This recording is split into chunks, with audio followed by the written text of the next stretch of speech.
ODI cricket Bangladesh দলের প্রিয় format এবং সেই প্রিয় ফরম্যাটে বাংলাদেশ ওয়েস্ট ইন্ডিজের সাথে কেমন করবে।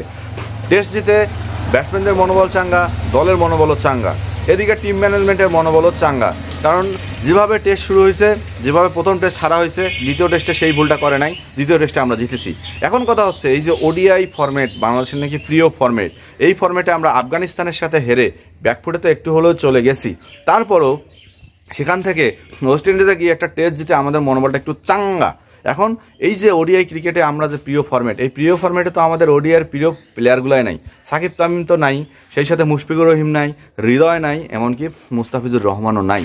এখন এই প্রিয় ফরম্যাটে বাংলাদেশের প্রিয় দল কি করবে এবং কার উপর ভরসা করবে? সিনিয়র ক্রিকেটারদের দিকে যদি আপনারা তাকান, তাহলে এখানে লিটন, মিরাজ এবং সবথেকে বড় সিনিয়র প্লেয়ার মানে প্রো সিনিয়র যে তাকান সেটা হচ্ছে মাহমুদুল্লাহ রিয়াদ।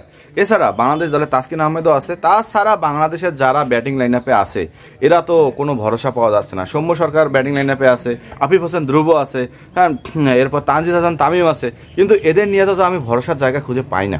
আপনারা কি পান? হ্যাঁ, সেটা দেখা যাবে আজকে যখন তারা খেলতে নামবে তখন তারা কি অবস্থায় পড়ে ওয়েস্ট ইন্ডিজের মাটিতে, ওয়েস্ট ইন্ডিজের বোলারদের সামনে।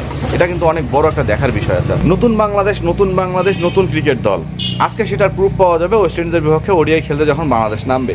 কারণ বাংলাদেশের ওডিআই খেলতে নামার পরই, ওডিআই খেলা শুরু হওয়ার পরই বাংলাদেশের দেখা যাবে প্রথম যে ওপেনিং স্লট আছে সেই ওপেনিং স্লটটা কেমন করে। কারণ সেখানে তানজিদ হাসান তামিম এবং সৌম্য সরকার তো ওপেনিং করবেই, এরপর লিটন দাস আসবে, এরপর মেহেদি মিরাজ আসবে, তারপর জাকির আলী অনিক আসবে।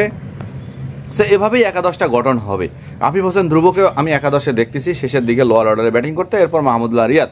সো 8 ব্যাটার নিয়ে বাংলাদেশ সবসময় খেলে, সবাই বাংলাদেশ 8 ব্যাটার নিয়েই খেলবে। এখানে বাংলাদেশের কোনো দুর্বলতা নাই। সেখানে তাসকিন, হ্যাঁ, শরীফুল, হাসান মাহমুদ অথবা নাহিদ রানা। আমি মনে করি শরীফুলের একটু ফর্ম অফ যাচ্ছে, তিনি অনেক মাইর খাইতেছে, তিনি অনেক খরচি হয়ে যাচ্ছে। এখানে নাহিদ রানাকেই সবাই প্রেফার করবে, কারণ আফগানিস্তান সিরিজে নাহিদ রানা এমনভাবে বোলিং করছে যে বোলিংয়ে সবাই মুগ্ধ হয়ে গেছে। নাহিদ রানার টেস্টের গতি, সেই গতিটাকে ওডিআই তো রাখতে হয়। যেমন গত টেস্টে ইয়ং বিশপ একটা কথা বলতেছিল যে নাহিদ রানাকে যদি 2027 সাল পর্যন্ত ফিট রাখতে পারেন তাহলে সাউথ আফ্রিকার মাটিতে যে ওডিআই বিশ্বকাপটা আছে সেখানে নাহিদ রানার দ্বারা ভালো কিছু করা সম্ভব। আসলে কথাটা সত্যি, কারণ পেসারটা সবসময় ফিট থাকে না। নাহিদ রানা এখন পর্যন্ত কোনো ইনজুরিতে পড়ে নাই।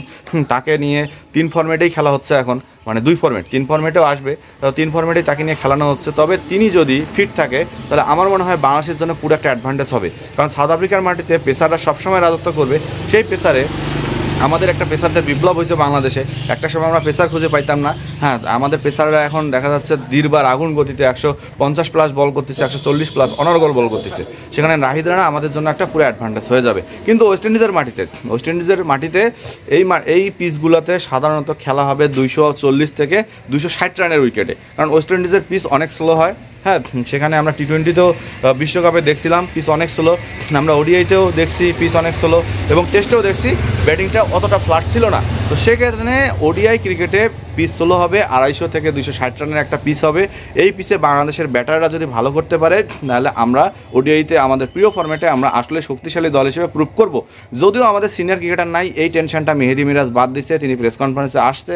যারা আছে তারাও ক্যাপাবল, তারা যদি ভালোভাবে খেলতে পারে, তাদের সমর্থন প্রমাণ দিতে পারে, তাহলে ওডিআই সিরিজ আমরা ভালো করতে পারবো।